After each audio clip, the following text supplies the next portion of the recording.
እሸቱ አፈቀላጤ ነው በጣም ከሚገርመኝ እኛኛ ሲመጣ ጎንበስ ይያለ እሻባስ በጣም ለስላሳ እንደበት ነው ያለው እኛን አላቆየን በደቂቃ ነው ያሳመነ ነገር ግን ለተፈጠረው መሰናክልነት በልዑል እግዚአብሔር ስም በእውነት አባቶቼ ይቅርታ እጠይቃለሁ። ቤተክርስቲያን ትጸልያለች እንጂ አትራገምም። ነገረኛው ሚዲያ ማንሳቱ ትክክል አይደለም። ለቤተክርስቲያን ብዙ ዋጋ የሚያስከፍሉን እኮ ጉዳዮች አሉ። የቤተክርስቲያን ህልውናዋ ሲነካ፣ ካህናቶች ሲቃጠሉ፣ አብያተ ክርስቲያናት ሲፈርሱ፣ ቤተክርስቲያን ስትሰደድ ወጥተን እንደዚህ ብንጮ የተሻለ ነበር። መሳሪያ ሊያደርጓችሁ የፈለጉ አሉ፣ አጀንዳ ሊያደርጓችሁ የፈለጉ አሉ፣ የሚጠቅሟችሁ መስለው ሊጎዷችሁና ክብራችሁን ሊያሳንሱ የሚፈልጉ አሉ። እናንተ በገዳም ስላላችሁ አካሄዳቸውን የማታውቁ ፖለቲከኛ የሆኑ ብዙዎች አሉ። ከጀርባቸው ሞት ያለ፣ ከጀርባቸው ተንኮል ያለ፣ ከጀርባቸው ክፋት ያለ ዋልድባ እንዲዋረድ የሚፈልጉ ለምናፍቃን አጀንዳ ለሌሎች አጀንዳ እንድትሆኑ የሚፈልጉ አሉና ጥንቃቄ ልታደርጉ ይገባል። ስላሴ ጾታ አላቸው የላቸው ተናገሩ ይዟችሁ ወይም የላቸውም ወይም አላቸው በሉ። በርካታ ሊቃውንት ያላት ቤተክርስቲያን፣ ጥበበኞች የጫማቸውን ጠፍር ለንፈታ የማንችል ሊቃውንት ያሏት ቤተክርስቲያን፣ አራት አይና ያላት ቤተክርስቲያን፣ ፈትፍተው አመስጥረው ሊያስተምሩ የሚችሉ አባቶች ያሏት ቤተክርስቲያን ትውልዱ አይምሮ ከተሰናከለ ከቆሸሸ በኋላ መልስ መስጠት አግባብነት የለው። ቤት ጸርቶ እኮ ነው ግቢ የሚጸዳው። መጀመሪያ ውስጣችን ያለውን ተኩላ ኑፋቄ ለምን አታጸዱ? ከክልል አይሰራም። እስከ መቼ ድረስ ነው በእንደዚህ አይነት መልኩ የሚቀጥለው? ትላንት ነው ወይ ቤተ ጣመ ቤተ ሚናስ ተብሎ የመጣው? ትላንት ነው ወይ ቅባት ካራ እየተባለ የመጣው? ጸጋ የተባለው ትላንት ነው እንዴ? መቼ ነው የሚቆመው ይሄ አካሄድ? በቃ አመትና ታሮይ ነው ኩይናት በቃ ይሮይለው በቀና ይሮይለው አሰጋና ወያኔ ይሄን ያደርጋል ስል መንግስት ተከክል ነው ማለት አይደለም። የመንግስትንም አሰራር አልደግፍምም አልቀበልም። የትኛውን ፓርቲ አልደግፍም። የትኛውንም ዘረኛ ፓርቲ እቃወማለሁ እንጂ አልደግፍም። እኔ በዘር የሚቋቋም ፓርቲን አልደግፍም፣ መቼም አልደግፍም። ከአባቶቻችን ጊዜ ጦርነት፣ በእኛ ጊዜ ጦርነት፣ ለልጆቻችን ጦርነትን እናውርስ። ሰው ሀገር አልምቶ ያወርሳል። እኛ ለልጆቻችን ጦርነትን ያውም እርስ በርስ መገዳደል፣ እኛው እርስ በርስ እየተገዳደልን፣ እርስ በርስ እየተፈነቃቀልን፣ እርስ በርስ ተሳደድን እንደ ጀብዱ ሰበር ዜና ብለን እያወራን በሁለት ጎራ ተከፍለን አንዱ ደጋፊ በቤንዚን ላይ በእሳት ላይ ቤንዚን እያርከፈከፈናለን። ጮማ የሚቆርጡ ጠጅ የሚጨልጡ ውስኪ የሚራጩትን እየተመለከትን ዘፋይና ሴት ዳሌ ላይ ብር የሚረጩትን እየተመለከትን ሃይላንድ የያዙትን እያየን ውሃ የሌላቸውን እየረሳን ሻይ በዳቦ መብላት ያቃታቸውን ወገኖቻችንን እየዘነጋን ለኢትዮጵያ መፍትሄዋ ለኢትዮጵያ ዘላቂ ውጤት ማምጣት እግዚአብሔር ጣልቃ ሲገባ ብቻ ነው። እሱ እግዚአብሔር ጣልቃ ካልገባ በስተቀር አሁን ያለው ነገር እጅግ የሚያስፈራ እጅግም የሚያሳፍር ነው። የክርስቶስ ሰላም ለሀገራችን፣ ቸርነቱ ለሕዝባችን ይሁን። እንደምሰንብታችኋል። ይህ ደረጀ ዘወይንዬ ሚዲያ ነው። በሚዲያችን ሀገራዊ፣ ታሪካዊ፣ ሃይማኖታዊ፣ ባህላዊ፣ ወቅታዊ ጉዳዮችና ሌሎችም ይቀርባሉ። አብራችሁን በመሆናችሁ ታተርፋላችሁ። ለሌሎች በማካፈል ቤተሰባዊነትን ያጠናክሩ። መልካም ቆይታ ይሁንላችሁ። በስመ አብ ወወልድ ወመንፈስ ቅዱስ አሃዱ አምላክ አሜን። ሰላም እግዚአብሔር ከእናንተ ጋር ይሁን። ውድ የደረጀ ዘወይንዬ የሚዲያ ተከታታዮች እንደምን ሰንብታችኋል? ዛሬ እንደ እግዚአብሔር አምላክ ቅዱስ ፈቃድ 1-3 ነጥቦችን ይዘን እንነጋገራለን። ባለፈው ደረጀ ሚዲያን ወደ ተቋም ለመቀየር የተደረገው ፕሮግራም እና ከዛ በኋላ ያለው ሁኔታ፣ የትግራይ ጦርነት፣ ኢትዮጵያ ውስጥ የተለያዩ ቦታዎች የሚደረገው ጦርነት፣ ብዙዎቻችሁ እየደወላችሁ አሁን ሰሞኑን እንደገና በድጋሚ ስላገረሸው ስለ ዋልድባ ጉዳይ እየጠየቃችሁን ስላለውና ሌሎችንም በተመለከተ የምናነሳው ይሆናል። እንግዲህ ይህ ሀሳብ ለሌሎች እንዲዳረስ በእናንተ በኩል አያስከፍልም ጉዳትም አያደርስምና ሰብስክራይብ፣ ሼር፣ ላይክ አድርጉ። መልእክቱ ለሌሎች መዳረሱ ሌሎችንም ይጠቅማል፣ ለሚዲያውም መልካምና ሸጋ ስለሆነ ነው። እንግዲህ የመጀመሪያው ሐሳባችን ባለፈው እሁድ እግዚአብሔር ፈቅዶ ሰኔ 21 በእመቤታችን ዕለት ጥሩ የሆነ ዝግጅት አካሄደን ነበረ። በእግዚአብሔር ቸርነት በጸሎት ላሰባችሁን፣ በገንዘብ ለደገፋችሁን፣ በሐሳብ ከጎናችን ለቆማችሁ ምስጋናችን ላቅ ያለ ነው። የጠበቅነውና ያልጠበቅነው ሆኖ አየነው። ብዙ ሰዎች ይመጣሉ ብለን የጠበቅናቸው ተስፋ ያደረግናቸው አንዳንድ ነገሮችንም ያግዙናል ያልናቸው ምናልባት ብንታፈስ ብሎ በመፍራት እዛ ላይ ሚዲያው ላይ ፊታችን ቢታይ እነከሌ እንዲያደርጉናል ብለው በመስጋት በተልካሻ ምክንያት የእናቴ መቀነት አደናቀፈኝ ብለው ፕሮግራሙን ሲቀሩ ያልጠበቅናቸው ሰዎች ደግሞ በመምጣት አንዳንዶቹ ደግሞ በትክክለኛ ምክንያት ባለመቻል ዕለቱም የእመቤታችን ቀን ስለሆነ ባለመቻል ቀርተዋል። ግን እግዚአብሔር ቸር ነውና እመብርሃን አጠገቤ ሆና ከምፈልገው በላይ ዓላማዬ ተሳክቶ ደስ የሚል ቆይታ ነው የተደረገው። ከብፁዕ አባታችን በረኛው የሆኑት ብፁዕ አቡነ መቃሪዎስ ጀምሮ አገልጋዮች፣ ኮሚቴዎች ከጎን ሆነው ጥሩ ስራዎች ተሰርተዋል። የተላለፉትም መልእክቶች እጅግ በጣም ደስ የሚሉ ናቸው። በዕለቱም እንግዲህ ወደ 2,066,000 ብር ቃልና ጨረታ የጨረታውም አሸናፊ ከፍተኛ ፉክክር ነበር በዶክተር ዮርዳኖስ በአዲስ አበባ የኮምቦልቻ ኮሚቴዎችና ከአሜሪካ በመጡ ትርሲት ዘወይንዬና ወይዘሮ ራሄል አማካይነት እነዚህ በአሜሪካን ያሉት እጅግ በጣም ትልልቅ ስራ የሚሰሩ በጎ ሰዎች ናቸው። በመጨረሻም እንግዲህ በ650,000 ብር ጨረታው ተጠናቆ አሜሪካኖች አሸናፊ ሆነው ወስደዋል ማለት ነው። ዝግጅቱም እጅግ ጥሩ ነው። ከዛም በኋላ ያለውም ግብረ መልሶ የሚያስደስት ነው። ብዙዎቹ በመቅረታቸው ተቆጭተዋል። በተለይ እህታችን ማርታ ከዱባይ አቡዳቢ ላይ የመድኃኔዓለም ቤተክርስቲያን ትልቅ እገዛ የምታደርግ በዚህ ገዳማትና አድባራትን የምትረዳ አብያተ ክርስቲያናትን የምትረዳ አገልጋዮችን የምታገዝ እህታችን ናት። በአረብ ኤሚሬት የደረጀ ዘወይንዬ አስጎብኝ ድርጅት የማዕከሉ ኃላፊ የሆነችው 100,000 ብሩን አስገብታ ማስገባቷ ብቻ ሳይሆን ሰኞ ሳታስገባ ቀርታ ማክሰኞ በመሆኑ በጣም ይቅርታ አለች። እጅግ ፈጥነሽ ነው ያስገባሽው፣ ክብረት ይስጥልን እንላለን።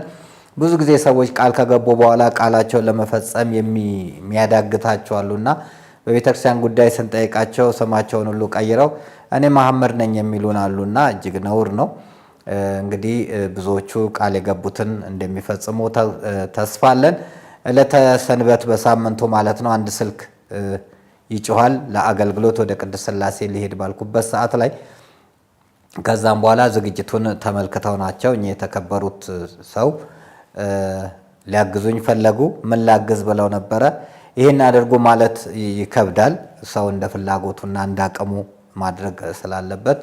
ነገር ግን አንድ በጣም አንገብጋቢ የሆነብን ካሜራ ነበር። ለምን 3ቱ ካሜራዎች አንድ ማርክ ስላልሆኑ ያስቸግረን ነበር። ቀረጻ ላይ ከለር ልዩነት ያመጣ ነበር። 2ቱ 5D ማርክ 4 ስለሆኑ ሌላውኛው ደግሞ ሌላ ስለሆነ አብሮ ሄድም ነበር። እኝናት በበጎነት በመነሳት ስሜን እግዚአብሔር ያውቀዋል ሰዎች አይወቁ እኔ አንዱን ካሜራ ሸፍናለሁ ብለውን እግዚአብሔር ይስጥልን። ከጉባኤ በኋላም ቃል ገብተዋል። በጎ ሐሳባችሁ እንደቀጠለ ነው። ደረጀ ዘወይንዬ ለሀገርም ለቤተክርስቲያንም ድምጽ የሆነ ሚዲያ ነውና መልካም ስራችሁ ወደፊትም ይቀጥል እንላለን። የነበረው ቆይታ እጅግ በጣም ደስ የሚል እንደተመለከታችሁት ባለፈው ባስተላለፍነው ዝግጅት ላይ በመርሃ ግብሩ እንደተደሰታችሁ ተስፋ እናደርጋለን። ያከበራችሁኝን ሁሉ እግዚአብሔር ያክብርልን። እንግዲህ ዮዳ አቢሲኒያ ሳሊተ ምሕረት ያለው ሰው ሞልቶ እስኪቆም ድረስ ከጠበቅነው በላይ ሰው መጥቶልን ሐሳባችን ተከናውኗል። እንግዲህ እንቅስቃሴው የቃል የተገቡት ገንዘቦች እንደገቡ ደግሞ ሌሎች ስራዎችን እንሰራለን። የቢሮውንም በተመለከተ የምናስተካክለው እቃዎችንም የምናሟላ ይሆናልና ላደረጋችሁት ለምታደርጉት ሁሉ ክብረት ይስጥልን። አምላከ ቅዱሳን በበረከት በጸጋው ያስብልን። ማርቲ ዱባይንም ሌሎቻችሁንም ምስጋናዬ የላቀ ነው። እንግዲህ በዚህ ሳምንት ላይ 2 ነገሮችን ተመልክቻለሁ። አንደኛው የደብረ ሰላም ቅዱስ እስጢፋኖስ ቤተክርስቲያን መልካም የሆነ ዜና ነው። ደብረ ሰላም ቅዱስ እስጢፋኖስ ቤተክርስቲያን እኛን ያሳደገ መስቀል አደባባይ የሚገኘው ቤተክርስቲያን ነው። በዛ ቦታ ላይ ስብከተ ወንጌል ኃላፊ በመሆን ልማት ኮሚቴ ሰብሳቢ በመሆን ስናገለግል ከሕፃንነታችን ጀምሮ ያደግንበት የተዳርንበት የተኳልንበት ደብራችን ነው ቅዱስ እስጢፋኖስ ቤተክርስቲያን። ከትምህርት ቤቱ ጀርባና በመንገዱ ዳር በኮሪደር ልማት ምክንያት ቦታዎቹ የተነሱ ነበሩና ምትክ ቦታ አልተሰጠም ነበር። ወደ 2 ዓመት ሊሆነው ነው። ከዛም በኋላ ወደዚህ ስፍራ የመጡት አስተዳዳሪ ክቡር መልአከ ሰላም መምህር አይነኩሉ ታደሰ ከፍተኛ እንቅስቃሴ በማድረግ እንግዲህ መጋቢት ላይ በተደረገው ስብሰባ የካቢኔው የአዲስ አበባ ከንቲባ ካቢኔው መስተዳደሩ ውሳኔ አሳለፈ ለቤተ ክርስቲያኑ ማለት ነው። ከዛም ሰኔ 19 ቀን እንግዲህ ይህ የቦታው ላይ የሚመለከታቸው አካላት ለቤተክርስቲያኑ ደስ የሚል ምላሽ ነው የሰጡት። እንግዲህ መጀመሪያ ላይ የተደረገው ብዙ ዋጋ አስከፍሎ ነበር፣ ተንቀሳቅሶ ነበር። መጋቢት 4 ካቢኔ ወሰነ። ሰኔ 19 የአዲስ አበባ መሬት ማኔጅመንት ከሊዝ ነፃ የሆነ 3000 ካሬ ሜትር ቡልጋሪያ ቂርቆስ ክፍለ ከተማ ወረዳ 4 ላይ ለደብረ ሰላም ቅዱስ እስጢፋኖስ ቤተክርስቲያን ተሰጥቷል። እግዚአብሔር ስሙ የተመሰገነ ይሁን። እንግዲህ በዚህ ቦታ ላይ በዚህ ጉዳይ ላይ መልካም ያደረጋችሁትን በሙሉ ከልብ እናመሰግናለን። ከከንቲባው ጽሕፈት ቤት ጀምሮ በጎ የሰራችሁትን እናመሰግናለን። እንደዚሁም ቦታው እንዲከበር ያደረጉትን መላከ ሰላም መምህር አይነ ኩሉ ታደሰንና ሌሎቻችሁንም ላደረጋችሁት በጎ ነገር እግዚአብሔር በበጎ ውለታችሁን ይክፈለው እንላለን። እንግዲህ ከደብራችን ጋር በመሆን ሌሎች ስራዎችን የልማት ስራዎችን እንደምንሰራ ተስፋ እናደርጋለን። ይሄ አስደሳች የሆነ በዚህ ሳምንት የሰማሁት ዜና ነው። በሌላ መልኩ ደግሞ አሳዛኝ ነገር የገጠመኝ ወይንም የሰማሁት ደግሞ በአዲስ አበባ ፖሊስ ኮሚሽን የኛን ጉዳይ ሲከታተሉ የነበሩት የኔን የጋዜጠኛ ነጋሽና የመምህር ሲሳይ አዳነን ጉዳይ ይዘውት የነበሩት እጅግ ትሁቱ ኮማንደር መስፍን በላቸው አርፈዋል። በዕለተ ሰንበት በመንበረ ጸባዖት ቅድስት ሥላሴ ካቴድራል የቀብር ስነ ስርዓታቸው ተፈጽሟል። በአጋጣሚ ወደዛ የወረኢሉ ቅድስት ሥላሴ ቤተክርስቲያንን መልሶ ለመገንባት ልዩ ጉባኤ ባለወልድ አዳራሽ ለሚካሄደው ወደዛ በሚሄድበት ሰዓት ነው እንግዲህ ኮማንደር ደውላልኝ እንደዚህ አይነት ነገር መኖሩን ነገረችኝ። ቀደም ቢል በሰማ ኖሮ በእውነት በቀብር ላይ በገኝ በጣም ደስ ይለኝ ነበር። ምክንያቱም እጅግ ትሁት የሆኑ ኮማንደር ነው። እጅግ መልካም የሆኑ በትህትና እኛን የሚያናገሩ ናቸውና ነፍሳቸውን በአብርሃም እቅፍ በአጸደ ገነት ያኖርልን እንላለን። ለኮማንደር መስፍን ቤተሰቦችም መጽናናትን እናድላለን። ደረጀ ዘወይንዬ ሚዲያ ለኮማንደር መስፍን የደረሰባቸውን የሞት እልፈት በጽኑ ሐዘኑን ይገልጻል። እንግዲህ ወደ ፈጣሪያቸው ነው የሄዱት። ፈጣሪያቸው ለቤተሰቡን መጽናናት ለነፍሳቸውም እረፍትን ያድልልን እንላለን። እንግዲህ ሳምንቱ በእንደዚህ አይነት መልኩ ተጠናቅሯል። ወደሚቀጥለው ሀሳብ ስንሄድ በማህበራዊ ሚዲያ ላይ በብዛት እየተዘዋወረ የሚገኘው አሁንም አላቆም ያለው የዋልድባ ዳልቻ ጉዳይ ነው። የኮሜዲያን እሸቱ መለስና የዋልድባ ጉዳይ እየተንቀሳቀሰ ይገኛልና ይህ ድርጊት ለእኔ እጅግ በጣም አላስፈላጊ የሆኑ ነው። ዋልድባ የተከበረ ቦታ ነው። እንግዲህ ዋልድባ 3 ነው።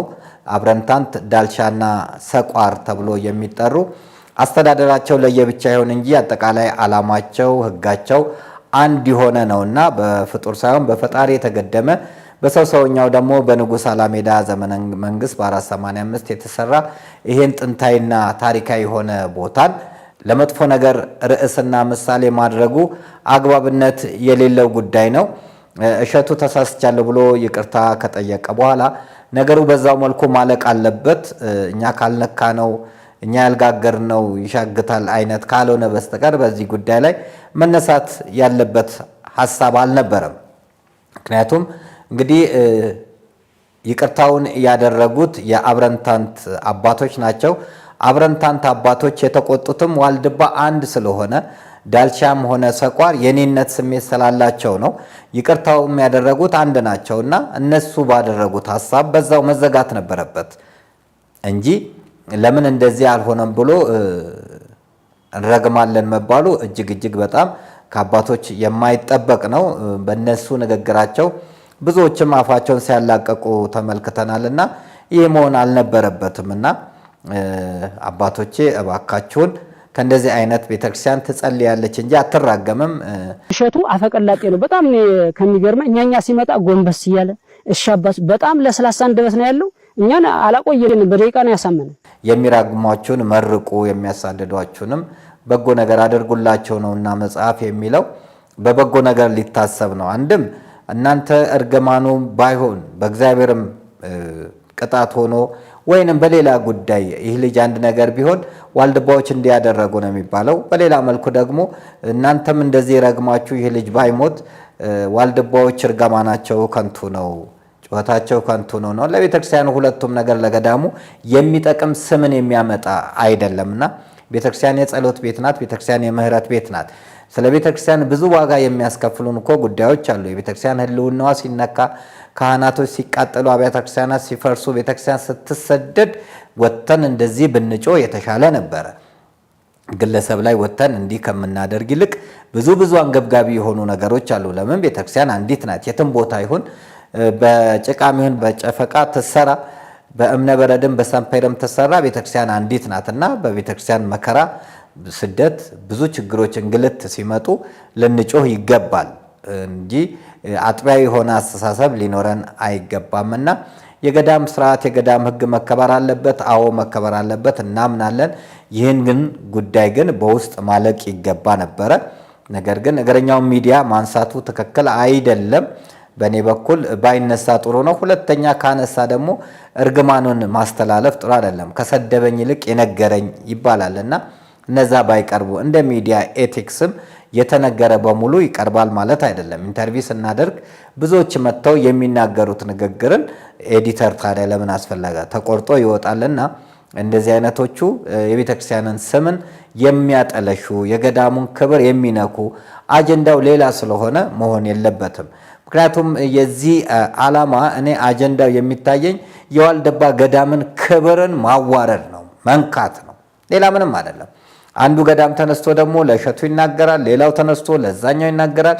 እንዲህ ተደርጎ ቤተክርስቲያን እርስ በርሳችን እንድንከፋፈል፣ እርስ በርሳችን ክፉ ቃል እንድንነጋገር፣ እርስ በርሳችን እንድንበላላና የመሳቂያና መሳለቂያ ማድረግ ነው። በቃ ዋልድባን መርዳት አለብን። አዎ መርዳት አለብን። ዳልሻንም፣ ሰቋርንም፣ አብረንታንትንም የትኛውንም ቤተክርስቲያንና ገዳማትን መርዳት የልጅነት ግዴታችን ነው። ነገር ግን የምንረዳበትም መንገድ በተስተካከለ መሆን አለበት እንጂ የማይሆኑ ርዕሶች መነሳት የለባቸውም። እርግጠኛውን የምነግራችሁ የዋልድባ አብረንታንትን፣ የዋልድባ ሰቋርን፣ የዋልድባ ዳልሻን ክብር የሚነካ በአጀንዳ እየተሰራ ያለ ጉዳይ አለ። ስለዚህ ይሄ ነገር መቆም መቻል አለበት። ቤተ ክህነቱም ሊያስቆመው ይገባል። በቃ የዋልድባ ጉዳይ መታየት ካለበትም በቤተክርስቲያን በውስጥ ታይቶ ጉዳዮቹ እንዲፈቱ ማድረግ። በእኔ አረዳድ ግን ጉዳዩ ያለቀለት ያበቃለት ጉዳይ ነው። ተሳስቻለሁ ይቅርታ አለ። ከዚህ በላይ ምን አለ? ኃጢአት ሁሉ ትልቁ ኃጢአት ክህደት ቢሆን ሰው ከተጸጸተ እግዚአብሔር ይቅር ይላል። ከእግዚአብሔር ይቅርታ የሚበልጥ ከእግዚአብሔር ፍቅር የሚበልጥ ኃጢአት የለም። ስለዚህ ሰዎች ይሳሳታሉ። ስህተታቸውን ካመኑ ወደ መልካም ነገር እንዲሄዱ መገፋፋት ነው እንጂ እኔ ያልኩን ካላደረክ እንዲህ ትሆናለህ የሚል የቤተክርስቲያን አስተምሮትም አይደለም። በተለይ ከገዳም የሚጠበቅ ጉዳይ አይደለም። ስለዚህ አባቶቼ መሳሪያ ሊያደርጓችሁ የፈለጉ አሉ፣ አጀንዳ ሊያደርጓችሁ የፈለጉ አሉ፣ የሚጠቅሟችሁ መስለው ሊጎዷችሁና ክብራችሁን ሊያሳንሱ የሚፈልጉ አሉ። እናንተ በገዳም ስላላችሁ አካሄዳቸውን የማታውቁ ፖለቲከኛ የሆኑ ብዙዎች አሉ። ከጀርባቸው ሞት ያለ፣ ከጀርባቸው ተንኮል ያለ፣ ከጀርባቸው ክፋት ያለ፣ ዋልድባ እንዲዋረድ የሚፈልጉ ለመናፍቃን አጀንዳ፣ ለሌሎች አጀንዳ እንድትሆኑ የሚፈልጉ አሉና ጥንቃቄ ልታደርጉ ይገባል። ያንተ ሐሳብ የኔ ሐሳብ ነው፣ ያንተ መልእክት የኔ መልእክት ነው፣ ያንተ ክብር የኔ ክብር ነው ልትሉ ይገባል። አብረንታንቶች ከተናገሩ የኔ አፍ ናቸው አብረንታንት፣ ዳልሻ ሲናገሩ የኔ አፍ ነው ልትሉ ይገባል። ሰቋር ሲናገሩ የኔ አፍ ነው ልትሉ ይገባል። ስርዓቱ አንድ ነው፣ አስተዳደሩ ቢለያይም። ነገር ግን ይህንን ወደ ጎን በማድረግ ዛሬም ስለ ዋልድባ አባቶች ወጠጤዎች እየተነሱ እንዲሳደቡ እንዲናገሩ ማድረጉ አግባብነት ስለሌለው በፍጹም ሊስተካከል የሚገባ ጉዳይ ነው። ይሄ እጅግ በጣም ልናገር አልፈለኩም፣ በዚህ ጉዳይ ላነሳ አልፈለኩም፣ ግን በርካታ ስልኮች ስለበዙ ነው። ከዚህ በፊትም ስለ ዋልድባ ሰርተናል። እሸቱም ይቅርታ በመጠየቁ ደስ ብሎናል። ነገር ግን ለተፈጠረው መሰናክልነት በልዑል እግዚአብሔር ስም በእውነት አባቶቼ ይቅርታ እጠይቃለሁ። በቃ ይቅርታ ነው። ተሳስቻለሁ ካላለቀ ዓለማዊነቴ ተጽዕኖ ፈጥሮብኝ ነው ብሏል። አዎ በቃ ፈጠረበት። አይደለም እሸቱ ከዓለም የመጣ እኛ ቤተ ክርስቲያን ውስጥ አለን የምንል አንሳሳትም፣ አናጠፋም። እናጠፋለን፣ እንሳሳታለን፣ ዳሃጸ ልሳን ይኖረናል፣ ተለያዩ ነገሮች ይኖራሉ። ስርዓት ልናፈርስ እንችላለን። ከአባቶቻችን እርግማንን ሳይሆን ምርቃትን ተሳስታችኋል ብለው ሊያርሙን፣ ስንወርቅ ሊያነሱን ይገባል፣ ስንደክም ሊያበረቱን ይገባል እንጂ እርግማን አይደለም። ቤተክርስቲያን የምርቃት ቤት ናት። ስለ ጠላቶቿ የምጸልይ ቤት ናት። ቤተ ክርስቲያን ስለ ወንዝ ውሃ ሙላት የምጸልይ ናት። ወንዞችን በልካቸውና በወሰናቸው ተሞላ ዘንድ ስለ ወንዝ ውሃ ሙላት እንማልዳለን የምትል ናት። በእንተ ቅዱሳን የጸሎት ክፍላችን ላይ ስለ ተሰደዱት ሰዎች፣ ስለ ባለስልጣናት የምጸልይ ናት። ስለ ሞቱት ሰዎች የምጸልይ ናት። የጸሎት ቤት ናት ቤተ ክርስቲያን። የእርግማን ቤት አይደለችም። የጸጋ ግምጃ ቤት፣ እንከን የለሽ ስንዱ እመቤት ናት ቤተ ክርስቲያን። ቤተ ክርስቲያን አንዲት ናት።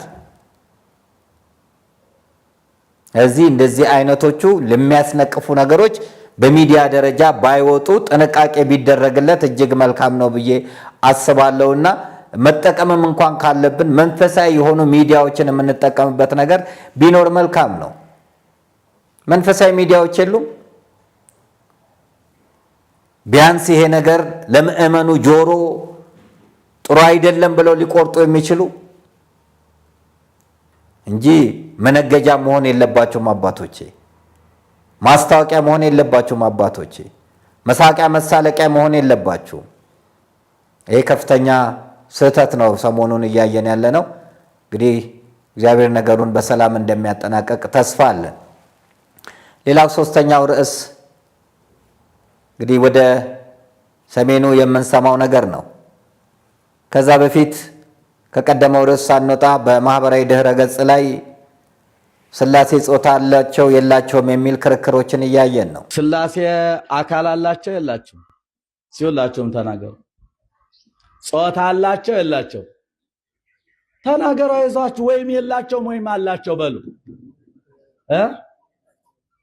የላቸውም ያገር ያለ መብረቅ ማለ መምጣቱ በጣም ይገርማል። እናንተ አንዱ ጾታ አላቸው ብሎ ይነሳል፣ አንዱ ጾታ የላቸውም ብሎ ይነሳል። የቤተክርስቲያን አስተምሮ ግን አንድ ነው። በእንደዚህ አይነት ጉዳይ ላይ ጥያቄዎች ሲነሱ የሊቃውንቱ ጉባኤ ቀድሞ መልስ ሊሰጥ ይገባል። ለምንድን ነው ታዲያ የተቋቋመው? በርካታ ሊቃውንት ያላት ቤተክርስቲያን፣ ጥበበኞች የጫማቸውን ጠፍር ልንፈታ የማንችል ሊቃውንት ያሏት ቤተክርስቲያን፣ አራት አይና ያላት ቤተክርስቲያን፣ ፈትፍተው አመስጥረው ሊያስተምሩ የሚችሉ አባቶች ያሏት ቤተክርስቲያን ትውልዱ አይምሮ ከተሰናከለ ከቆሸሸ በኋላ መልስ መስጠት አግባብነት የለውም።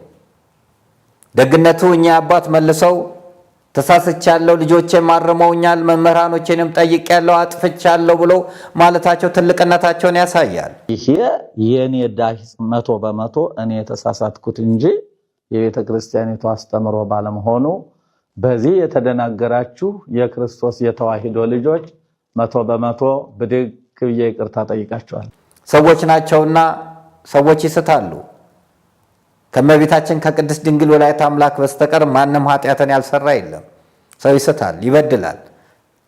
በተለይ በወንጌል አገልግሎት ላይ ዳሃጸ ልሳን ይኖራል። እሳቸው ፈጥነው መልስ መስጠታቸው መልካም ነው። ነገር ግን በተለያየ ቦታ ላይ የሚደረጉት ንግግሮች ጥሩ ስላልነበሩ እንዲህ አይነት ነገሮች ሲኖሩ፣ ዶግማቲካል የሆኑ ነገሮች ሲኖሩ፣ ቀኑና ጥሰት ሲኖር መልስ መስጠት ያለበት ሊቃውንት ጉባኤ ነው። ዘመኑን በመዋጀት ፕላትፎርሙን በመጠቀም ትውልዱ እኮ እጁ ላይ ነው ያለው። ሚዲያ ቴሌቪዥን አይከፍትም። ቲክቶክ ላይ ነው ያለው፣ ዩቲዩብ ላይ ነው ያለው። አፋጣኝ ምላሽ ሰጥቶት ትውልዱን ማረጋጋት ያስፈልጋል። ይሄ ልዩነት እንዲሰፋ ከዚህም ከዛም የሚወረወሩ ድንጋዮች አሉ። እንደዛ አይነት መሆን የለበትም። በአግባቡ በስርዓቱ በወቅቱ እንዲሁም መደረግ ነበረበት። የሕግ መምሪያ እያለን እንደፈለጉ ሲፈነጩ ሌሎቹን እናያለን።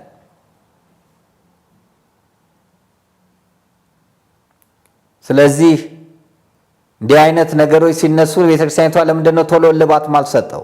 ለምንድነው ቅባትና ጸጋ እየተባለ ዘመናት የሚቆጠሩት? ለምንድነው ቤተ ጣዕመት ቤተ ሚናስ ተብሎ ዘመናት የሚቆጠሩት? 1987 ወደ ዋልድባ አብረንታንት በሚሄድበት ሰዓት ዛሬ 31 ዓመት ቤተ ጣዕሞች ማይለበጣ ወንዝ ጋር ነበር ሙዝ ሰጥተው ወደ ራሳቸው ለመሳብ ያደረጉት ጥረት። ቤተክርስቲያኒቷ ለመፍትሄ አታበጅም። እናውቃለን አባቶች ከዛ ውስጥ የተነካኩ እንዳሉ እናውቃለን። አባቶች ከቤተክርስቲያን እንቅፋት ከሆኑት ጋር የሚቆሙ እንዳሉ ከነቀባት የሆኑም አባቶች አሉ አይደል እንዴ?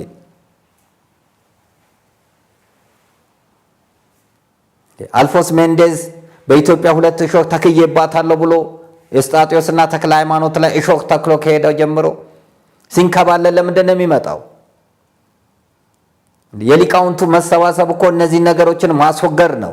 ቤተክርስቲያን ገብተው ቤተክርስቲያን ላይ አገልግሎት እስኪሰጡ ድረስ ዝም ማለትና በየጊዜያቱ ማሳለፍ ለምንድን ነው? አባቶቻችን ሀገረ ስብከትን ስለመደረብ ደሞዝ ስለማሳደግ ሳይሆን ስለ ቤተክርስቲያን ሕልውና፣ ስለ ቤተክርስቲያን አስተምህሮ፣ ስለ ቤተክርስቲያን ጉዳይ ለምንድን ነው ውሳኔ የማታሳልፉት? ጥቅምትም ሆነ ግንቦት ይሰበሰባል። የቤተክርስቲያን ሕልውና የሚያስከብር የቤተክርስቲያን አስተምህሮቷን የሚያስከብር ጉዳይ የለም።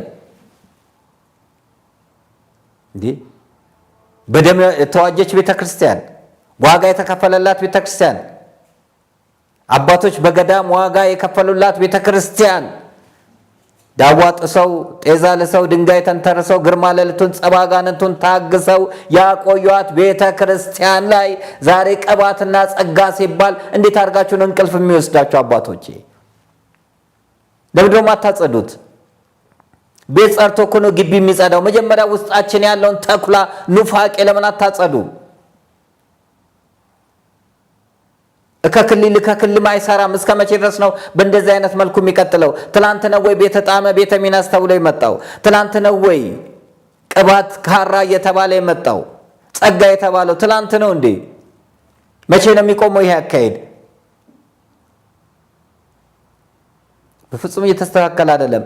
ሊቃውንት ጉባኤ እየመረመረ አፋጣኝ መልስ ሊሰጥ ግዴታ ነውና እባካችሁ በእንደዚህ አይነት መልኩ በተለይ አሁን ማህበራዊ ድህረ ገጽ ላይ ትውልዱ እንዳይጠፋ ትላንትና ቤተክርስቲያን መጥቶ ነው የሚማረው። ስተቶች ቢኖሩ እዛ ቤተክርስቲያን ላይ ነው የሚቀረው። ዛሬ ግን እያንዳንዳችን ቤት እጃችን ላይ ስለሆነ የሚመጣው ኑፋቄውም፣ ክፋቱም፣ ተንኮልኝነቱም፣ አድመኝነቱም፣ ዘረኝነቱም እጃችን ላይ ስለሆነ ሚዲያው ልታርሙና ልታስተካክሉ ወዲያውኑ ከመቅስፈት ፈጥናችሁ መልስ ልሰጡ ይገባል። ካበላሸ በኋላ ሕሊና ከቆሸሸ በኋላ መልስ መስጠቱ አግባብነት የለውም። እያንዳንዱ እንደራሱ ፍላጎት እየተነሳ መልስ ይሰጣል። ሁሉም የቤተክርስቲያን መልስ ይመስለዋል። እዚህ ቤተክርስቲያን የወከለቻቸው የተከበራችሁ ሊቃውንተ ቤተክርስቲያን በእርግጥ አንዳንዶች እንደ አእምራ አይነት ከዚህ በፊትም ተሐድሶ ውስጥ የነበረ ሊቃውንት አባል ነበር እናውቃለን። ስንዴ መካከል እንክርዳድ፣ ከሐዋርያት መካከል ይሁዳ፣ ከሊቃውንት መካከል ንስጥሮስ፣ አርዮስ እንዳልጠፉ እናውቃለን። አሁንም ቤተክርስቲያን ውስጥ ቦታ የያዙ ፖለቲከኞች፣ ጉቦኞች፣ ዘረኞች፣ ተንኮለኞች፣ ጎጠኞች፣ መናፍቆች ይዘውታል። እዚህ ሊስተካከል ይገባል። ሌላው የጦርነቱ ጉዳይ ነው። በሀገራችን ላይ ጦርነት እስከ መቼ ነው የሚቀጥለው? እስከ መቼ? በተለይ የሰሜኑ ሀገራችን ክፍል በአማራው ክልል ጦርነት፣ በትግራይ ክልል ጦርነት ሀገሪቷ እስከ መቼ ነው የደም መሬት አኬልዳማ የምትሆነው? ኢትዮጵያ ንጉሷን ገላ፣ ኢትዮጵያ ፓትርያርኳን ገላ ተረግማ ይኸው መከራችንን እያየን ያለ ነው። ከ50 ዓመት በላይ ከ60 ዓመት በላይ ጦርነት፣ ኑሮ ውድነት፣ ስቃይ፣ እንግልት፣ ደም መፍሰስ፣ መፈናቀል ከጊዜ ወደ ጊዜ እየባሰባት ነው ያለችው ይህች ምድር።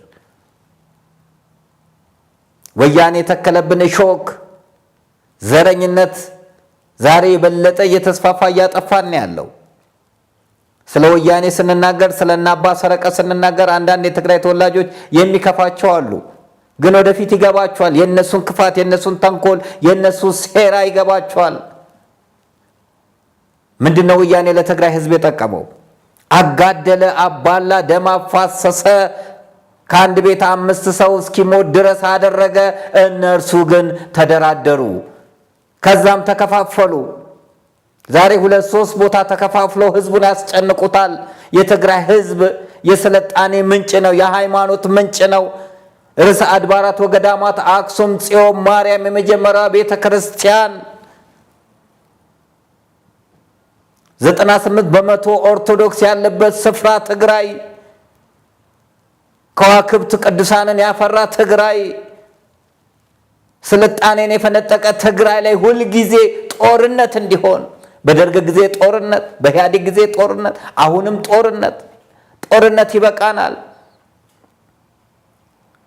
ዛሬ ተማሪዎችን መውሰድ ማፈዝ፣ ቤተክርስቲያን ገብቶ እንደ አባ ሀድራ ገዳም ገብቶ መውሰድ፣ ወደ አዲስ አበባ የሚመጡትን መንገደኞችን መውሰድ፣ እናቶችን ማስለቀስ ደቅና አመትና ታረዩ ናብ ኩናት ደቅና ይረይለው አብፀጋምና ኣብ ሽግርና ካይነቕእል መሽና ናብ ኩናት ናብ ሓዊ ዓለማት ይረኣያና ኮይኑ ንህዝቢ ትግራይ ምዃን ስዩና ዓለም ስታዕ ኮይኑ ንህዝቢ ትግራይ ምዃን ስዩና። ይህ መልካም አይደለም።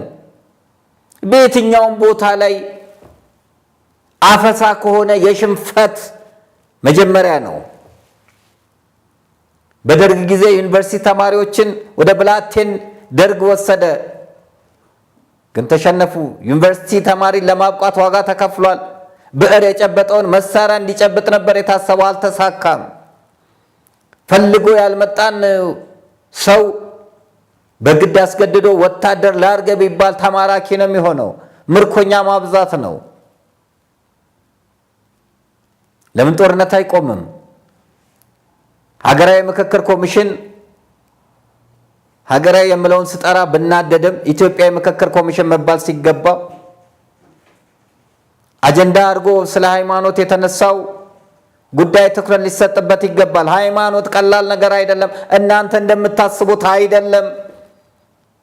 ይህቺ ቅድስት ቤተክርስቲያን የሀገር ባለውለታ ኢትዮጵያን የሰራች ኪነ ህንፃ፣ ስነ ጽሑፍን፣ ስነ ፈለግን፣ ዜማን ያቆየች፣ ባህልን የጠበቀች፣ ታቦት ያዘመተች ቤተ ክርስቲያን፣ ፊደል ቀርጻ የሰጠች ቤተ ክርስቲያን።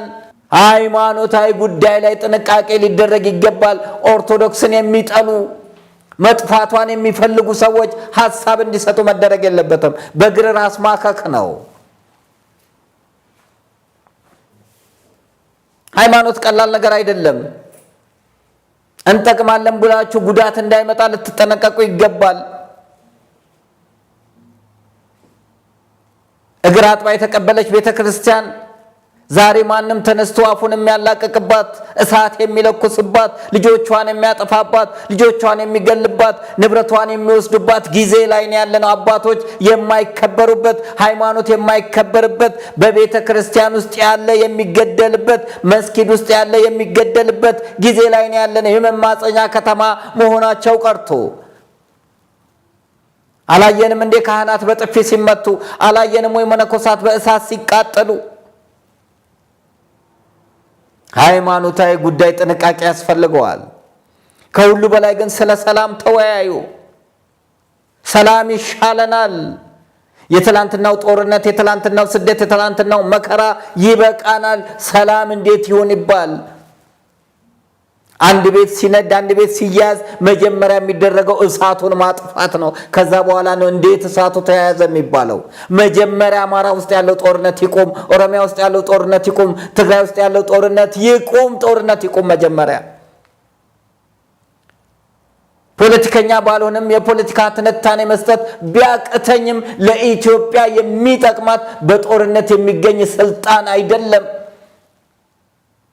ለኢትዮጵያ የሚጠቅማት በጭንቅላት የሚገኝ ስልጣን ነው። የሽግግር መንግስት ቢኖር ሁሉም ሰው በጭንቅላቱ ቢወዳደር መልካም ነው። በጦርነት ስልጣን ቢያዝ አሁንም ሌላ ጦረኛ ነው የምናፈራው። ምንም አልጠቀመንም። እስካሁን አይተናል። በጡንቻ ተሾሞ በጡንቻ ሲወርዱ አይተናል። እንደ ማንዴላ ስልጣናቸውን የለቀቁትን ግን አላየንም። በመጽሐፍ ቅዱስ ዮናስን ስንመለከት ወደ ተርሴስ በሚኮበለልበት ሰዓት መርከቧ ስትነዋወጽ በሱ ምክንያት መሆኑን ስላወቀ በኔ ምክንያት ከምትሞቱ በኔ ምክንያት መርከቧ ከምትነዋወጽ እኔን ወደ ባህር ጣሉኝ አለ። እሱ ራሱ ላይ ሞት ሲያውጅ እግዚአብሔር ከስር አሳ ነባሪ እንዲቀበለው አደረገ፣ ሕይወት እንዲኖረው አደረገ። ነነዌ ተፋው በራሱ ላይ ስለወሰነ እግዚአብሔር ሕይወትን ሰጠው። ሞት ሲያውጅ ሕይወትን ሰጠው። መጥፋት ሲያውጅ ልማትን ሰጠው። ዛሬ ማን ነው በኔ ምክንያት ኢትዮጵያ ከምትነዋወጽ በኔ ምክንያት ሰላም ከሚጠፋ በኔ ምክንያት ሰው ከሚፈናቀል በኔ ምክንያት ደም ከሚፈስ እኔ ስልጣኔን ልልቀቅ የሚል ማን ነው? ማን ነው? የለም። በጨለማ ውስጥ ብርሃን ነን የምንል፣ በረሃብ ውስጥ ጥጋብ ነን የምንል፣ በጥፋት ውስጥ በችግር ውስጥ በልጽገናል የምንል ብዙዎች አለን። ይሄ አይደለም። ይሄ አካሄድ አይጠቅመንም። ለኢትዮጵያ መሳሪያ አይጠቅማትም። ስለ ቀዳማዊ ኃይለ ሥላሴ ስለቀደሙት ነገስታት ስንናገር የቀደመውን ስርዓት ናፋቂ ትሉናላችሁ። አዎ የቀደመውን ስርዓት እንናፍቃለን። ቀዳማዊ ነገስታቶቻችን ኢትዮጵያን ሰርተው ነው ያቆዩት። ኃይለ ሥላሴም ቢሆኑ መኖሪያቸውን ዩኒቨርሲቲ አድርገው ሰጥተው በጎ ስራ ሰርተው ቤተክርስቲያንን አንጸው ሃይማኖተኛ ሆነው ቤተክርስቲያንን የሚያቃጥል ትውልድ የመጣው አሁን አይደለም። አባቶችን የሚደፍር ትውልድ የመጣው አሁን አይደለም። ገንዘብ እኮ በኃይለ ሥላሴ ጊዜ ዶላር ነበር አይደለም? በኃይለ ሥላሴ ጊዜ በ1981 1 ዶላር 2.7 ነበር የሚመነዘረው በባንክ። አሁን የትና የት? የቀደሙትን አባቶቻችንን ከምንተች እኔ ምን ሰራው ለሀገሬ እንበል። ምን ሰርቻለሁ ምን አቆይቻለሁ እንበል። ጦርነትን ነው የምታቆዩት፣ እልቂትን ነው የምታቆዩት፣ ስደትን ነው የምታቆዩት፣ ቁማር ቤትን ነው የምታቆዩት፣ መጠጥ ቤትን ነው የምታቆዩት። ምንድነው ያቆያችሁት ለትውልዱ? ምንድነው የሰራችሁለት ለትውልዱ? ተስፋ ቢስን ነው፣ ስደተኛን ነው፣ የውጭ ያለው ወደ ሀገሩ እንዳይመጣ ነው። ምንድነው የጠቀማችሁት? መቼ ነው የሀገሬ ባለስልጣን ስልጣን በቃኝ የሚለው? መቼ ነው? እልቂት እየሆነ ጦርነት እየሆነ ሰላም እንዲባል ነው የሚፈለገው፣ ውዳሴ ነው የሚፈለገው። ስለዚህ የምክክር ኮሚሽኑ ሰላም የሚመጣበትን መንገድ ዋጋ መክፈል አለበት። ከቤተ እምነቶች ጋር በመሆን ጦርነት እንዲበቃ፣ የጥይት ድምፅ መስማት እንዲበቃ፣ ሕፃናት እንደ ቅጠል የሚረግፉት እንዲበቃ፣ እናት አባቶቻችን ጧሪ ቀባሪ ያጡት በቃችሁ እንዲባሉ ያስፈልጋል። አረ እስከ መቼ ጦርነት? ከ60 ዓመት በላይ ጦርነት።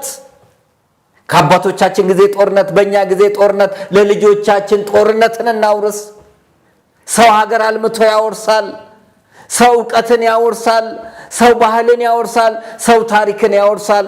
ሰው ማንነትን ያወርሳል። እኛ ለልጆቻችን ጦርነትን፣ ያውም እርስ በርስ መገዳደል፣ እኛው እርስ በርስ እየተገዳደልን፣ እርስ በርስ እየተፈነቃቀልን፣ እርስ በርስ እየተሳደድን እንደ ጀብዱ ሰበር ዜና ብለን እያወራን በሁለት ጎራ ተከፍለን አንዱ ያንዱ ደጋፊ አንዱ ደጋፊ በቤንዚን ላይ በእሳት ላይ ቤንዚን እያርከፈከፈናለን።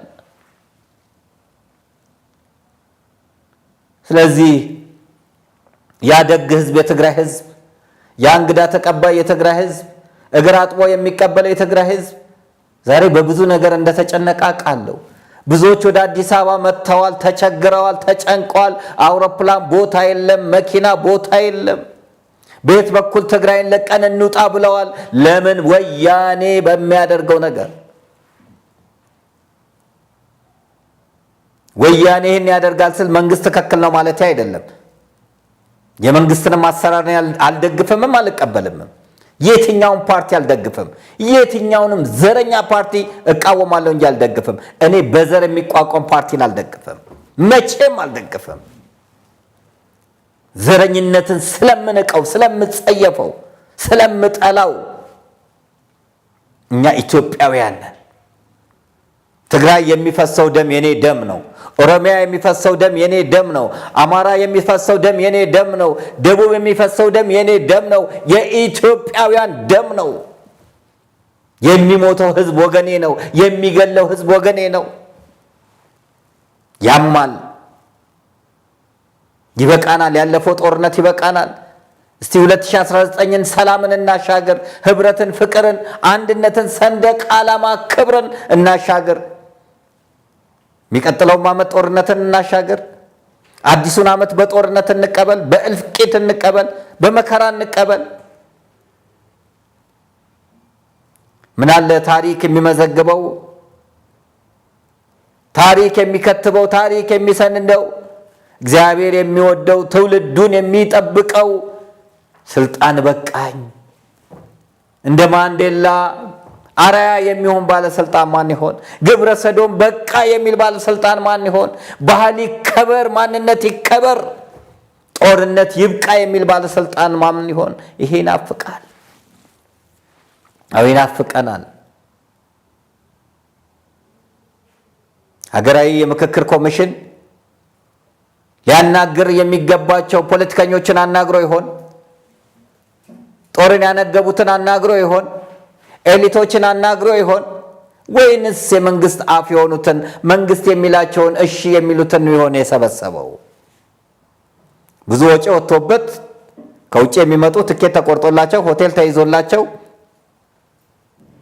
የአንድ ወገን ሐሳብ የሚንጸባረቅ ነው ወይንስ ለሀገሪቷ ትክክለኛ መፍትሄ ያመጣል ብላችሁ ታስባላችሁ? ያ ከሆነ የመጀመሪያው መፍትሄ ጦርነት ማስቆም ነው። ዋጋ ተከፍሎ ጦርነት ማስቆም ነው። የጭንቅላት ውድድር እንጂ የመሳሪያ ውድድር እንዲኖር አለመፍቀድ ነው። አቅም ያስፈልጋል፣ የሚያስደነግጥ አቅም። አለበለዚያ ታሪካችሁን ነው የምታበላሹት። መጥፎ ታሪክ ነው የምታስመዘግቡት። በመጨረሻ እድሜያችሁ ላይ ስማችሁ ተበላሽቶ ስማችሁ ጠልሽቶ ነው የምትሄዱት። ምክንያቱም ምን ጊዜም ሐሰት ሐሰት ነው። ታሪክ ደግሞ እውነትንም ሐሰትንም ይመዘግባል። እንኳን አሁን ሁሉ ነገር በእጃችን ቴክኖሎጂው በበዛበት አይደለም፣ የቀደመው እንኳን ንግግሮች ሳይቀር ተመዝግበው ነው ያሉት። የቀደሙት አባቶቻችን የተናገሩት ያደረጉት ተመዝግበው ነው ያሉት። እያንዳንዷ ቃላት ጥንቃቄ ያስፈልጋታል። ለዚህ በተለይ የሰላሙ ጉዳይ የሚያሳዝን ዛሬ ጽዋ ማህበር ትግራይ ላይ ለመሄድ እየተቸገሩ ነው ያሉት። ቤተክርስቲያን ለመሳለም እየተቸገሩ ያሉ አሉ። ሰንበት ትምህርት ቤት ለመሰባሰብ የተቸገሩ አሉ። እንታፈሳለን ብለው እናቶች መኪና በድንጋይ እየመቱ እያለቀሱ እየተንፈራፈሩ ልጆቻቸው ከጉያቸው ሲወሰዱ ስብሐተ እግዚአብሔር ለማድረስ ለመዘመር ወደ ቤተክርስቲያን የሄዱትን ልጆች ነገ የቤተክርስቲያን ተስፋ የሆኑትን የአብነት ተማሪዎችን ከገዳም ሳይቀር ማፈስ ምን ማለት ነው? ግድ የላችሁም። የትግራይ ህዝብ የወያኔ ክፋትና የአባ ሰረቀ ክፋታቸው፣ ኑፋቂያቸው፣ ሀገር ጠልነታቸው፣ ከፋፋይነታቸው ወደፊት ይገባችኋል። ዛሬ አልመሰላችሁም፣ ወደፊት ግን ታዩታላችሁ። የኢትዮጵያ ጠላት የሆኑ የአንድነት ጠላት የሆኑ የልማት ጠላት የሆኑ የኦርቶዶክስ ጠላት የሆኑ ናቸው። በየትኛውም ቦታ ላይ ዛሬ ጦርነት የስልጣን ማራዘሚያ ያደረጋችሁ እግዚአብሔር ያሳፍራችኋል።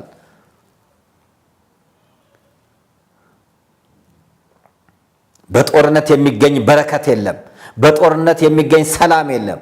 በጦርነት የሚገኝ እድገት የለም። ቁልቁለት መውረድ ነው። አዘቅቶ መግባት ነው።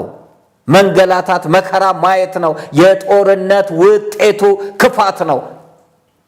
ጦርነት አካሄዶ ህዝብ ካለቀ፣ ንብረት ከወደመ፣ ህፃናቶች ከረገፉ፣ አዛውንቶች ጧሪ ቀባሪ ካጡ፣ ወጣቶች አካለ ስንኩል ቆራጦች ከሆኑ በኋላ ድርድር ይባላል። ሁሉ ነገር ካለቀ ከወደመ በኋላ ድርድር። ምክንያቱም የባለስልጣን ልጅ አይዋጋ፣ ምክንያቱም የሀብታም ልጅ አይዋጋ፣ ምክንያቱም የታዋቂ ልጅ አይዋጋ። እስቲ የትኛው ሚኒስትር ነው ልጁን ወታደር ጦር ሜዳ የሚልክ? እስቲ ይላክ። እሱ የሚልከው አሜሪካ፣ እሱ የሚልከው አውሮፓ፣ እሱ የሚልከው ዱባይ ለመዝናናት የሚወጣው ብር። እስቲ የትኛው ባለስልጣን ነው ልጁን ውትድርና አርአያ አድርጎ የሚልክ? የለም። እስቲ የትኛው ባለ ሀብት ነው የሚልክ? የለም። የድሃው ልጅ ነው እንደ ቅጠል የሚረግፈው። በጦርነቱ የሚያልቀው የድሃ ልጅ ነው። የሚፈናቀለው የደሃ ልጅ ነው። የሚንገላታው የደሃ ልጅ ነው። ቆጥራችሁ አልሰጣችሁኝም ነው። ስለዚህ እባካችሁን ወደ ቀልባችን እንመለስ። ጦርነት ይብቃን። ጦርነት ሰለቸን። አይደለም ጦርነት፣ ምግብ እንኳን ተመሳሳይ ሲሆን ይሰለቻል። አረብ ሰለቸን፣ እልቂት ሰለቸን፣ ደም መፍሰስ ሰለቸን፣ መፈናቀል ሰለቸን፣ ሕፃናት ማለቃቸው እንባቸው ሰለቸን፣ አስከሬን ሰለቸን። ይበቃናል ያለፈው። እስቲ በሰላምም ወደ አንድነት የምንመጣበት ሀገሪቷ ሰላም የምትሆንበት እናደርግ። እባካችሁ ዮናሶችን እንፈልጋለን። እባካችሁ የምትነዋወፀው መርከብ እንድትቆም እንፈልጋለን። ሰቆቃ ይብቃን፣ እንግልት ይብቃን፣ የኑሮ ውድነት ይብቃን። ዘዴ የፈለግን ገንዘብ የምናጋብስበትን ነገር እንፈጥራለን። በዘመናችን ካልቀየርን የማንረካ የለን። ብር እንቀይራለን፣ ፓስፖርት እንቀይራለን። በቃ ሁሉን ነገር ካልቀየርን በእኛ ጊዜ አይሆንም። ገንዘብ ጥቅም ለማግኘት ኮንዶሚኒየም ቀለም ይቀባ አዋጅ ይመጣል። ለሆነ ነገር ሲመጣ ፌስታል ይጥፋ፣ ታርጋ ይቀየር። አንድ ሰውን ለመጥቀም የሚደረግ አካሄድ ነው። ባለነው በሰራን፣ ባለነው በተጠቀምን። ልክ እንደዚህ ስንናገር ልማት አደናቃፊ። የትኛው ልማት? ወገን አይደል እንደ ተፈናቅሎ በችግር ላይ ያለው? በረሃብ ላይ አይደል እንደ ያለ ነው? አክራሪ፣ አሸባሪ፣ ሁከትና ብጥብጥ ታቤላ ይሰጣል። ሐሳብ ሙግት፣ የጭንቅላት ውድድር አይደለም የሚካሄደው። ሐሳቡ ትክክል ነው፣ ትክክል አይደለም፣ ሐሳብን በሐሳብ መሞገት ሳይሆን ሐሳብ ከሐሳቤ ጋር ተቃራኒ ስለሆነ አስራሃለሁ፣ እገልሃለሁ፣ አጠፋሃለሁ፣ አሳድድሃለሁ። ይሄ ሽንፈት ነው። መሞገት ነው የሚያስፈልገው።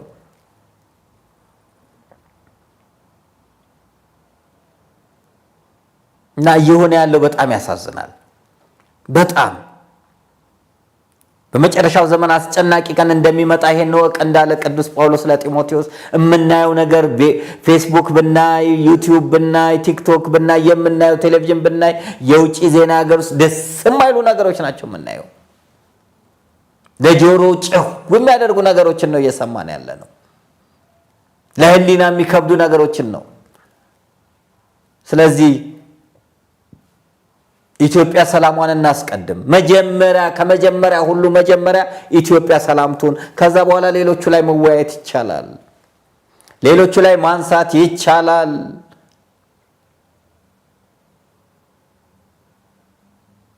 እንግዲህ እወቅ ያለው በ40 ቀኑ ያውቃል፣ አትወቅ ያለው በ40 ዓመቱ ማያውቅ ነውና ብናውቅበት መልካም ነው። ብልህ ሰው ከሞኝ ስተት ይማራል፣ ሞኝ ሰው ከራሱ ስተት ይማራል ይባላል። እኛ ግን ጅል እየሆን ነው። ብልህ ሆነን ከሰው ስተት አልተማርንም፣ ሞኝ ሆነንም ከራሳችን ስተት አልተማርንም። ከሌሎች ሀገራት ውድመት፣ ከሌሎች ሀገራት ስደት መማር ሲገባን ከነሱ አልተማርንም። ከራሳችንም ለዘመናት ጦርነት፣ ለዘመናት እንግልት፣ ለዘመናት ስቃይ አልተማርንም። ጮማ የሚቆርጡ፣ ጠጅ የሚጨልጡ፣ ውስኪ የሚራጩትን እየተመለከትን፣ ዘፋይና ሴት ዳሌ ላይ ብር የሚረጩትን እየተመለከትን፣ ሃይላንድ የያዙትን እያየን ውሃ የሌላቸውን እየረሳን፣ ሻይ በዳቦ መብላት ያቃታቸውን ወገኖቻችንን እየዘነጋን፣ መብራት በተራ የሆነበት ሀገር ላይ ሆነን ሳለን የሚያነባ ሕዝብ እንዳለን ዘንግተን እኛ አስረሽ ምቸው አብዝተናል። ስለዚህ ጥንቃቄ ሊደረግበት ይገባል። እያንዳንዱ ነገር የመንግስትን ልብ የሚያሳርፍ ሳይሆን የህዝቡን ልብ የሚያሳርፍ ውሳኔዎች ሊተላለፉ ይገባል። የህዝብን ስሜት የሚጠብቅ ውሳኔ፣ ህዝቡ ምንድነው የሚፈልገው የሚለውን ልናውቅ ይገባል። አንዳንዶች እንደፈለጋችሁ እንደ ቦይ ውሃ እንድንፈስላቸው ይፈልጋሉ። ያ አይደለም። እኛ በቀቀን አይደለንም። እውነቱን እውነት፣ ሐሰቱን ሐሰት ነው የምንለው። ለየትኛው እድሜያችን ትክክል ያልሆነ ትክክል አይደለም። ስለዚህ በጣም በጥንቃቄ የሀገራችን ጉዳይ ሊታይ ይገባልና በየትኛውም አካባቢ ያለው ጦርነት መቆም አለበት። ሰላም ለሀገራችን መምጣት አለበት። እርቅ መምጣት አለበት። የእርቅ ቀን ታውጆ መሳሪያ አቁሞ ሁሉም ወደ እግዚአብሔር የሚጸልይበት ከዚህ በፊት ለፈረሱት ስራዎች ሁሉ፣ ለጠፉት ጥፋቶች ሁሉ፣ ለሞቱ ሰዎች ሁሉ ይቅርታ የምንጠይቅበት ከንጉሥ ኃይለ ሥላሴ ጀምሮ ከፓትርያርኩ ጀምሮ ነጭ ሽብር ቀይ ሽብር እየተባባል እርስ በርስ የተገዳደልንበት ጊዜ ጀምሮ ያሉት ያለቁትን ሁሉ በእኛ ምክንያት ሞት የመጣበትን በእኛ ምክንያት ውድመት የመጣበትን በአባቶቻችን ምክንያት ጥፋት የመጣበትን ሁሉ ጌታ እግዚአብሔር ይቅር እንዲለን የይቅርታ ቀን ነው ሊታወጅ የሚገባው። እንግዲህ ሰላም የሚሆንበትን ነገር ንስሐ ገብተን ወደ እግዚአብሔር ጸልየን ኃጢአታችንን ተናዘን ኢትዮጵያን ሰላም እንዲያደርጋት መከራው እንዲያበቃ ስደቱ ችግሩ መፈነቃቀሉ እንዲያበቃ ስለ ቅዱሳን ብሎ ስለ ድንግል ማርያም ብሎ እንዲታረቀን ወደ እግዚአብሔር ልንመለስ ያስፈልጋል። ወደ እግዚአብሔር እንመለስ። እሱ ሰብሮናልና እሱ ይጠግነናል። እርሱ መጥቶናልና እርሱ ይፈውሰናል ይላል ሆሴዕ 6 ቁጥር 1 ላይ። እዚህ ወደ እግዚአብሔር ልንመለስ ያስፈልጋል። ለኢትዮጵያ መልሷ ድሮን አይደለም። ለኢትዮጵያ መልሷ ታንክ አይደለም። ለኢትዮጵያ መልሷ ጠመንጃ አይደለም። ለኢትዮጵያ መልሷ እርግብ መልቀቅ አይደለም። ለኢትዮጵያ መልሷ ሰላማዊ ሰልፍ አይደለም። ለኢትዮጵያ መልሷ መልካም ቃላትን መናገር አይደለም። ለኢትዮጵያ መልሷ፣ ለኢትዮጵያ መፍትሄዋ፣ ለኢትዮጵያ ዘላቂ ውጤት ማምጣት እግዚአብሔር ጣልቃ ሲገባ ብቻ ነው። እሱ እግዚአብሔር ጣልቃ ካልገባ በስተቀር አሁን ያለው ነገር እጅግ የሚያስፈራ እጅግም የሚያሳፍር ነው። የኢትዮጵያ መፍትሄ እግዚአብሔር ነው። እኔም ማምነው በአምላኬ ነው። መፍትሄዋ በማይክሮ ሰከንድ ውስጥ መልስ መስጠት የሚችል ተአምራትን መስራት የሚችል ደካሞችን የሚያበረታ ትዕቢተኞችን የሚያዋርደው ኤልሻዳይ አማኑኤል መድኃኔዓለም እርሱ ብቻ ነው። የኢትዮጵያ መፍትሄዋ እግዚአብሔር ነው። ለእኔ የኢትዮጵያ መፍትሄዋ ሀገራዊ ምክክር ኮሚሽን አይደለም። ለእኔ የኢትዮጵያ መፍትሄዋ የተያዘው መሳሪያ እልህኝነት ስልጣን አይደለም። ለእኔ የኢትዮጵያ መልሷ የኢትዮጵያ መፍትሄዋ እግዚአብሔር ነው። እኛ ወደ እግዚአብሔር እንመለስ። መፍትሄ ወዳለ ወደ እግዚአብሔር እንመለስ። ለኢትዮጵያ መፍትሄ አሜሪካን አይደለም፣ ሀያላን አይደለም፣ አውሮፓውያን አይደሉም፣ አረብ ሀገራት አይደሉም። ለኢትዮጵያ መፍትሄዋ እሱ ፈጣሪዋ እግዚአብሔር ነው። ሰላሟን እንዲሰጣት፣ ሰላሟን እንዲመልስላት፣ ወደ ቀደመ ክብሯ እንድትመለስ እኛ ወደ እግዚአብሔር እንመለስ። እኛ እንጸጸት፣ እኛ እናልቅስ። በኔ በደል ነው፣ በኔ ኃጢአት ነው፣ በኔ ክፋት ነው፣ በኔ ስራ ነው ብለን እያንዳንዳችን ወደ እግዚአብሔር ስንመለስ እግዚአብሔር ይቅር ይለናል፣ እግዚአብሔር ይታረቀናል፣ እግዚአብሔር ይምረናል። ይሄ ነው መፍትሄዋ። እግዚአብሔርን እጠብቃለሁ። አዎ በአምባው ጋር ሆኜ እጠብቃለሁ። የሚቀድመው የለም። እግዚአብሔርን እጠብቃለሁ።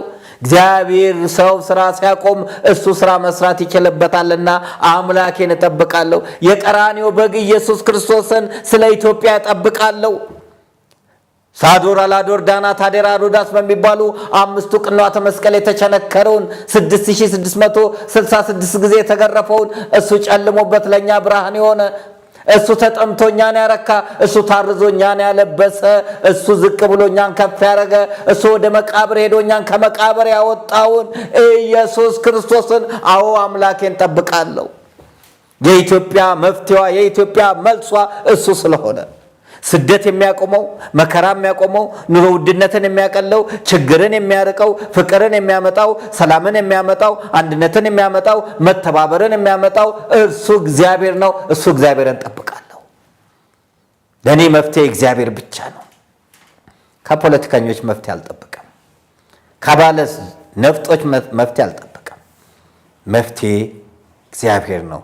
እግዚአብሔር ደግሞ ስለ ድንግል ማርያም ብሎ ኢትዮጵያን አይተዋትም። በእግዚአብሔርና በኢትዮጵያዊነቴ መቼም ይሁን መቼ ተስፋ አልቆርጥም። እግዚአብሔር ቀን አለው፣ ታሪክን ይቀይራል። አዎ ቀን አለው፣ ቀና ያደርገናል። ቀን አለው። አጎንብሰን እንዳለቀስን አንቀርም። እግዚአብሔር ለሁሉም ጊዜ አለው። የዛሬውን እዚህ ላይ ያበቃው። እንግዲህ ይህን መርሃ ግብር ከማጠናቀቃችን በፊት ብዙዎች ወደዚህ ሚዲያ መጥተው ለመስራት ይፈራሉ። ጠንካራ ጋዜጠኞችን ማግኘት አልቻልንም። አሁንም ደረጀ ዘወይንዬ ሚዲያ መታችሁ በጋራ ሆነን ብናገለግል በራችን ክፍት ነው። አንድ ሰው ብቻውን መልካም ስላልሆነ ከአንድ ብርቱ ሁለት መድኃኒቱ ይባላልና ወደ ተቋም እንዲቀየርም የፈለግንበት ምክንያት ችግር ቢመጣብን ብንታሰር፣ ብንሰደድ፣ ብንታመም፣ ብንሞት ስራው እንዳይቋረጥ ስለ ሀገርም ስለ ቤተክርስቲያንም እንድንጮህ ስለሆነ ይህንን ድምፅ የምትሰሙ ኢትዮጵያውያን የሆናችሁ የኦርቶዶክስ እምነት ተከታዮች አብረን በጋራ እንድንሰራ አደራ እንላለን። ሌሎቻችሁም ደግሞ ይሄ ሚዲያ እንዲያድግ ሌሎቹ እንዳደረጉት ጋን በጠጠር ይደገፋልና እኔም የበኩሌን አስተዋጽኦ ላደርግ እንድትሉ ልክ እንደ በጎ ሰው ደውለው እኔስ ምን ይጠበቃል ከኔ እንዳሉ፣ እኔስ ምን ልደግፍ እንዳሉ እናንተም ከኔ ምን ይጠበቃል በማለት ሚዲያውን እንድታበረቱ። እኛ ተርበን አይደለም እንጠይቃችሁ፣ ተቸግረን አይደለም፣ ታርዘን አይደለም። እግዚአብሔር ይመስገን ከበቂ በላይ ለራሳችን የሚሆን ኑሮ አለን። እግዚአብሔር ይመስገን በልተን እናድራለን። ከራሳችን አልፈን ለሌሎቹ መደጎም እንችላለን። ምንም የጎደለብን ነገር የለም። እምንጮው ስለ ሀገር ነው። የሚዲያውም ጥቅም ለኪሳችን ይሙላ አይደለም ያልነው፣ ሰብአዊነት ስራ እንስራ ነው ያልነው። ጥቅም ብንፈልግ ኖሮ መጽሐፍ ሸጠን 4.5 ሚሊዮን ብር ለቤተክርስቲያን ማሰሪያ ባልሰጠን። ገንዘብ የሚያጓጓም ቢሆን ኖሮ ሚሊዮን ብር አንሰጥም ነበር። በዚህ ዘመን ጳጳስና አገልጋይ ገንዘብ በቃኝ በማይልበት ዘመን ባላደረግን ነበር። ለውዳሴ ከንቱ አይደለም የምንናገረው። ገንዘብ አይደለም የሚያጓጓን የሀገራችን ሰላም ነው የሚያጓጓን። ስለዚህ በምትችሉት አቅም በሙያችሁም ማቴሪያሉንም በማሟላት በገንዘባችሁም በሐሳባችሁም በማገዝ ይህ ተቋም እንዲሆን የበኩላችሁን አስተዋጽኦ እንድታደርጉ አደራ እንላለን። የጎደላችሁ ምንድነው ብላችሁ ደውሉ። የጎደሉትን አሟሉ። እኛ እየጮህንላችሁ ነው። እኛ እየታሰርንላችሁ ነው። እኛ ብዙ መከራዎችን እየተቀበልን ነው። እናንተ በምትችሉት ማገዝ እንዴት ይከብዳችኋል? ስለዚህ በርካታ ሚዲያ ለቤተክርስቲያን ያስፈልጋል። በጎ የሚሰሩትን ሁሉ ልትደግፏቸው፣ ልታበረቷቸው ግድ ይላል። ገንዘባችን ለጭፈራ፣ ገንዘባችን ለተለያየ ነገር ይውላል። አለመታደል ነው። ለዚህ ነው አባቶች ሲናገሩ የታደለ ቆዳ ለከበሮ ይውላል፣ ያልታደለ ቆዳ ግን ለጅብ ይውላል ይላሉ።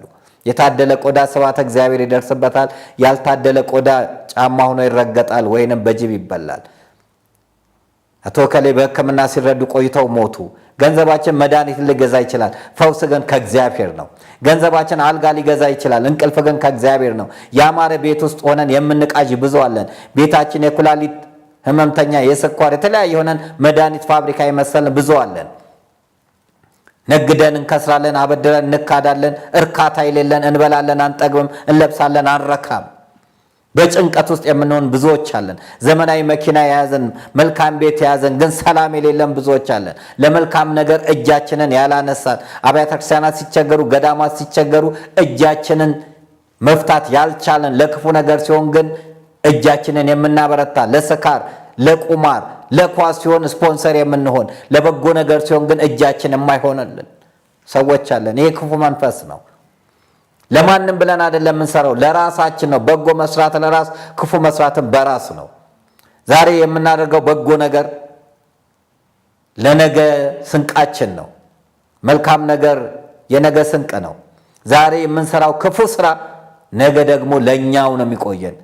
ሁልጊዜ የምናገረው ምሳሌ ተናግሬ ልጠቅል ነው። አባትና ልጅ በአማራ ሸክላ ሳህን ይበላሉ፣ አያትየው በእንጨት ገበቴ። ትውልዱ ጠያቂ ነውና አባዬ እኔ እናንተ በአማራ ሸክላ ሳህን እንበላለን፣ አባባ አያቴ ግን በእንጨት ገበቴ ለምንድን ነው አለ። አባትየውም እሱ ሸምግሏል ተንቀጥቅጦ ይሰብራል ብዬ ነው አለ።